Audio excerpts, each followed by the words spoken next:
Family didn't invite me to Christmas because it's no place for losers, my brother said. I calmly agreed and stopped funding his children and wife. Now he's going crazy. I was actually looking forward to Christmas this year. For once, I wasn't scrambling at the last minute to get everything together. By the first week of December, I'd bought presents for everyone: my parents, my brother Jacob, his wife Qley, their kids. I even bought extra, just in case anyone brought unexpected guests. I don't know, I just felt like this year was going to be good.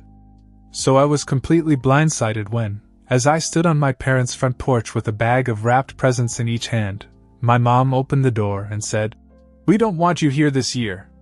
At first I thought it was some kind of weird joke. I started to laugh a little, but then Jacob's voice cut in from behind her.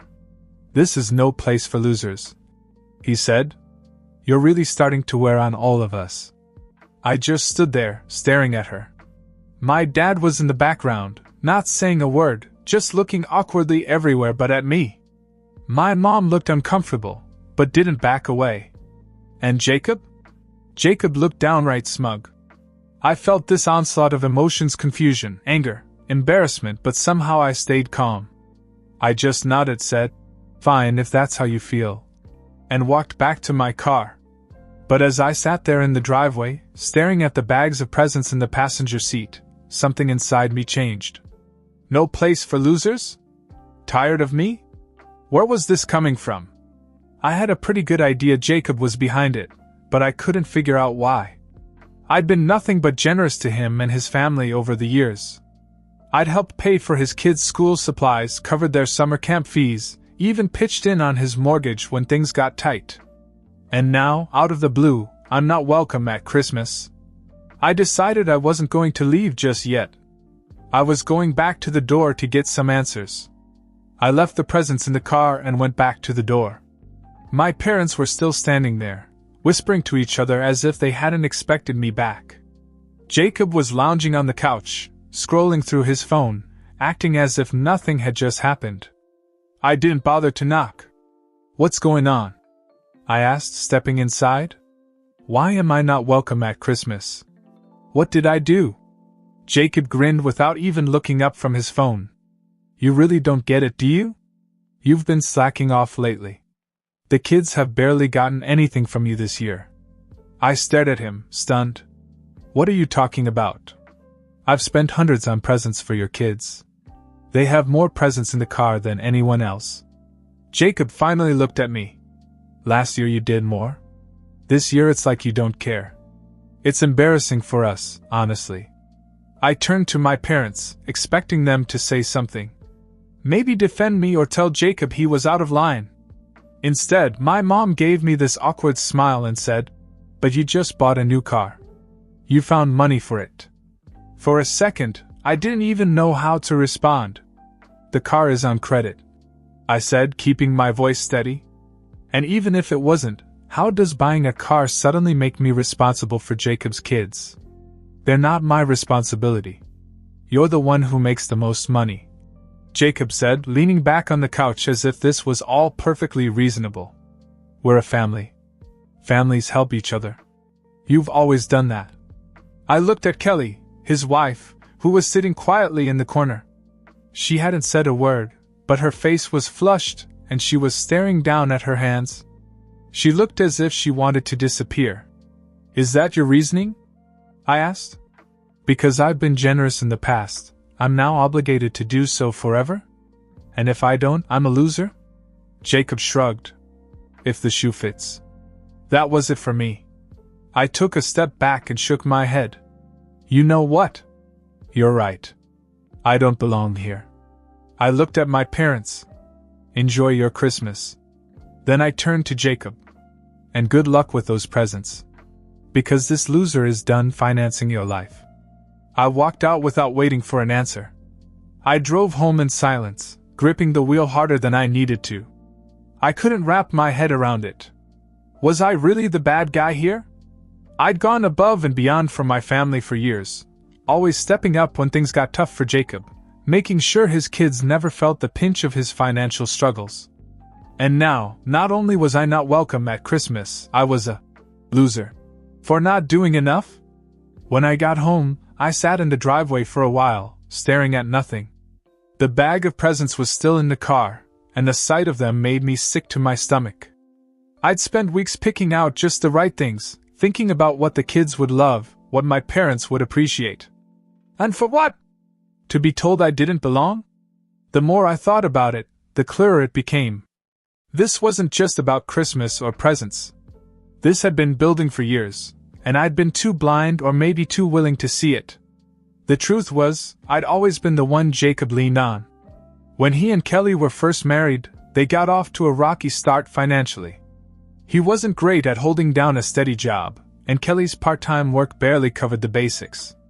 I'd stepped in to help, thinking it would just be for a little while. A couple hundred here, a couple hundred there. I helped with rent once when they were facing eviction, then later with daycare when their second child was born. But a little while turned into years. Every time Jacob hit a rough patch, the first thing he did was call me. And to be honest, I always said yes. Not because I had to, but because I cared about his children. I didn't want them to go without, and I didn't want to see my brother and his family struggle. Looking back now, I realized that I'd created this dynamic. I made it too easy for Jacob to rely on me, and somewhere along the way, it stopped being gratitude and turned into entitlement. And tonight, being shut out of my own family's Christmas because I didn't do enough. That was the breaking point. The next morning I woke up with a clearer head and made a decision. I was done. No more bailing Jacob out. No more endless gifts to make up for his lack of effort. If he wanted his kids to have the things I'd provided, he could figure it out for himself. It wasn't an easy decision. Cutting off my brother didn't just mean cutting off financial support, it meant risking my relationship with him, with his children, and maybe even with my parents. But I couldn't go on being treated like an ATM instead of a brother and a son. I didn't reach out to anyone, and they didn't reach out to me. I thought maybe they got the message. But I should have known Jacob wouldn't let it go that easily. The silence stretched through New Year's Eve. No phone calls, no texts, nothing. I didn't hear from my parents, Jacob, or even Qley. For the first time in years, I spent the holidays completely alone. It wasn't that I expected them to reach out, but it was a different feeling when midnight came and went and my phone remained silent. I won't lie, part of me thought about calling. But every time I picked up the phone, I remembered Jacob's smirk, his words. No place for losers. I'd been the one holding things together for years, and they had the audacity to treat me like I was disposable? No. If they wanted distance, I'd give it to them. By mid-January, I began to feel the change. Qley had always been quiet, the kind of person who avoided conflict. But one night I got a text from her, out of the blue. It was short and to the point. I just wanted to say I'm sorry. I don't agree with what happened. Jacob won't hear it from me, but I thought you should know. I sat staring at my phone for a long time, not sure how to respond. On the one hand, it felt good to know that someone in the family saw things for what they were. On the other hand, Qley had been silent that night, and her apology now felt like too little, too late. I finally replied, I appreciate it, Qley. But this isn't something I can just move on from. She didn't push the conversation further, and that was fine with me. Then, in early February, Jacob showed up at my house unannounced. I was in the middle of a work meeting when I heard the knock on the door. I wasn't expecting anyone, so I ignored it at first. But the knocking didn't stop. When I finally opened the door, there he was, Jacob, looking more disheveled and frustrated than I'd ever seen him. We need to talk, he said, stepping inside before I could stop him. I crossed my arms. What's this about? He got right to the point. You need to stop acting like this and start helping out again. I laughed, not because it was funny, but because I couldn't believe he meant it. Helping out? You mean pay for your life? I told you I'm done with that. He glared at me. You're the one with the money. Do you know how hard it's been for us since you decided to act like this? The kids barely have what they need. Qley's trying to keep it together, but we can't do it without your help. I couldn't believe what I was hearing. Are you listening to yourself right now? You're a grown man, Jacob. You have a wife and children. If you need more money, go out and earn it. It's not my job to solve your problems. You've always helped before. He shot back. Why are you being so selfish now? Selfish? I repeated. You want to talk about being selfish? Let's talk about how you lied to our parents about me, turned them against me, and then banned me from Christmas because I didn't spend enough on your kids. And now you're here asking for more? You've got some nerve, Jacob. He started to say something else, but I held up a hand to stop him. We're done here. I'm not giving you another dime, and I don't want to hear from you again until you figure out how to act like an adult. He stood there for a moment, glaring at me, before finally storming out. After Jacob stormed out, I thought that would be the end of it for a while. He'd sulk, maybe complain to my parents, but eventually he'd figure out I wasn't going to back down. I was wrong. 2 days later, I got a call from a number I didn't recognize. Normally, I wouldn't have answered, but something told me to pick up. Hello? Is this Michael? A man's voice asked. Yeah, who's this? This is Mark Dawson. I'm a lawyer. I represent a client who has recently expressed concern about certain financial matters involving your family. Do you have a moment to discuss them? I froze. A lawyer? What financial matters? I can't go into detail over the phone, he said, his tone overly polite. But it involves financial contributions you've made to your brother, Jacob, and his family. Specifically, your use of those contributions. Would you be willing to come to my office for a discussion? I didn't know what to say. My mind was racing with possibilities, none of them good. Had Jacob taken out a loan in my name? Was he using my information for something shady? Or was this a desperate attempt to guilt me into giving him money again? Who's your client? I finally asked. There was a brief pause. I'm afraid I can't disclose that right now. But I assure you, this is not a lawsuit against you. It's more an investigation. Against my better judgment, I agreed to a meeting. Curiosity got the better of me, and I couldn't shake the feeling that there was more to this than just Jacob being himself. When I walked into Mark Dawson's office the next day, I wasn't sure what to expect. But as soon as I sat down, he dropped a bombshell. The client I'm representing is Qley, he said, pushing a folder across the desk toward me. I blinked, taken completely by surprise. Qley? Why would she need a lawyer? Mark folded his hands and watched me closely. She thinks Jacob's been using the money you've given him over the years inappropriately. She has reason to believe he's been hiding money from her and from you. My stomach turned. Hiding money? What do you mean? He opened the folder, revealing copies of bank statements, receipts, and what looked like screenshots of text messages. She suspects that Jacob has been taking your financial contributions and funneling them into a separate account. Based on what she found, he may have been using the money for gambling and other personal expenses instead of supporting his family. I stared at the documents in disbelief. You're saying all those times I helped him with bills, with his kids' school stuff, that money never went to them? Mark nodded solemnly. It seems that way. Qley discovered this recently and came to me because she didn't know what to do.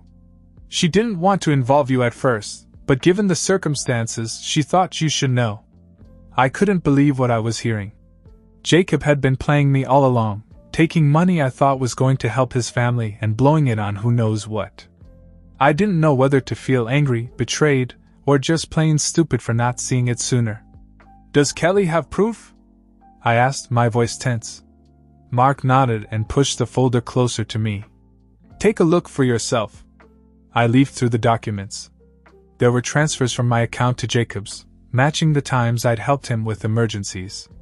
Then there were withdrawals from his account, large sums going to a separate account in his name. I saw transactions from that account online gambling sites, expensive restaurants, and even a few hotel stays. Unbelievable, I muttered, shaking my head. And Qley knew about this?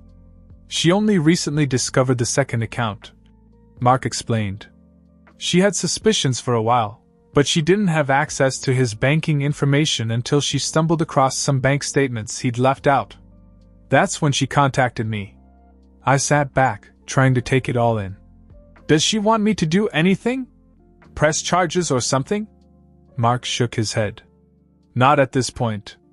She's more focused on protecting herself and the children. But she thought you should know in case Jacob tries to manipulate you further. I let out a bitter laugh. Well, he already tried.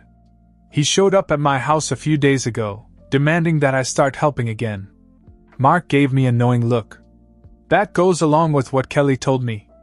It seems Jacob is feeling the pressure now that your financial support has stopped. He may be in even deeper trouble than Qley knows. I stared at the folder, my mind racing. Part of me wanted to storm over to Jacob's house and confront him, but another part knew that would only give him the satisfaction of knowing he'd gotten under my skin. Instead, I asked, "What's Qley up to?" Mark hesitated before answering. She's considering her options. She wants to make sure she and the kids are safe, financially and otherwise. If Jacob's behavior escalates, she may file for separation or take other legal action.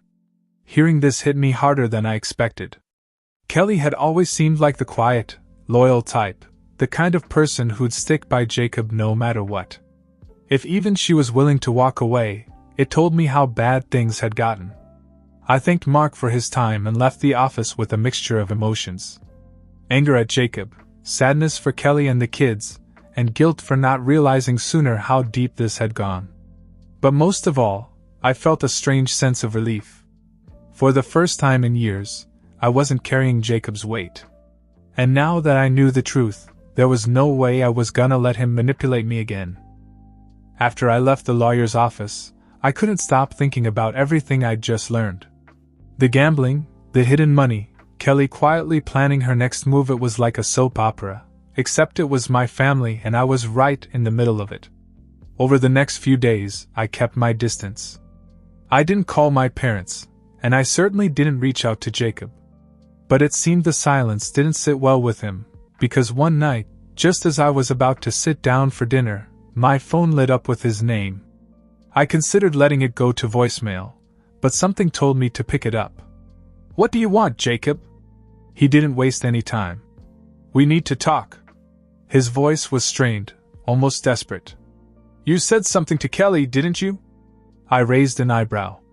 "What are you talking about?" "Don't play dumb," he snapped. "She's been acting weird since Christmas, and now she's bringing up lawyers and separation. I know you've been putting ideas in her head." I couldn't help but laugh. "You think I'm the problem? You're the one who lied to her, hid money and gambled it away. If she's tired of your crap, that's on you, not me." There was a moment of silence before Jacob finally said, "You don't know what you're talking about." "Oh, I think I do," I said, my anger bubbling to the surface. "Qley told me everything. The secret account, the gambling, the money you've been wasting while I've been breaking my back trying to help you. You're a joke, Jacob." He started to shout, but I didn't let him finish. "Here's the thing," I said, cutting him off. "You have used me for the last time. I'm done helping you. I'm done covering for you. If Qley leaves you, that's on you. And if you try to drag me into this mess again, I'll make sure everyone knows exactly what you've been up to." I hung up before he could answer. My hands were shaking, but it felt good to finally say what I'd been holding in for years. The fallout didn't last long. The next day, Qley called me. "Did Jacob call you?" she asked, her voice careful. "Yes," I said. "He wasn't happy." "Did something happen?" She hesitated before saying. I confronted him about the gambling and the hidden account. He admitted some of it, but he's still trying to make it sound like it's no big deal. "Are you okay?" I asked. "I'm fine," she said, though she didn't sound it. "But I'm tired of making excuses for him. The kids deserve better."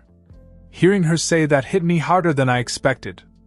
I knew things were bad between them, but this felt like the beginning of the end. "Whatever you decide to do, you have my support," I said. "Thank you," she replied quietly. "And I'm sorry for everything. You didn't deserve the way we treated you at Christmas." I should have said something sooner. We talked for a while, and when we hung up, I felt a strange sense of closure. Jacob had burned every bridge with me, but Qley and the kids? They weren't my enemies. And if she was brave enough to stand up to him, I wouldn't hold a grudge.